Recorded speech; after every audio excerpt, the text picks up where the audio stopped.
This past weekend, the Trump administration announced that the National Institutes of Health would be cutting its support to researchers around the country, leaving Alabama to figure out how this latest move impacts the state.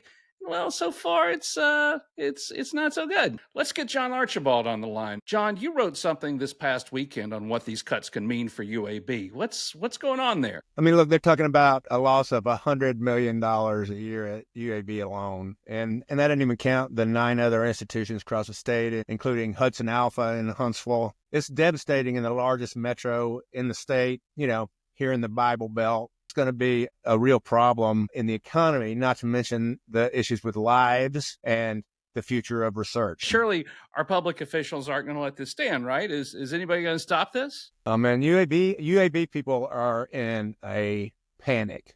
UAB leadership, and the state's leadership for that matter, is cowardly and silent and gutless, as you would imagine. It's a telling thing.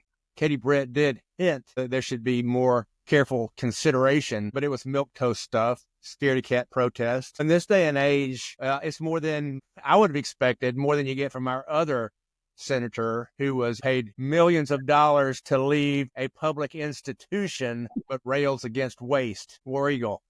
Alabama Senator Tommy Tuberville sits on the committee where RFK Jr. appeared just 2 weeks ago. Did they discuss these issues then? Let's roll the tape. We have a attention deficit problem in this country. Attention deficit, when you and I were growing up, our parents didn't use a drug, they used a belt and whipped our butt, and told us to sit down. Nowadays, we give them Adderall and Ritalin.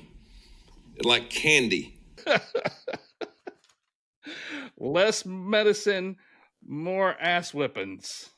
News moves fast in these crazy times. For the latest, follow me and John here. Subscribe to our newsletters and get the latest from AL.com.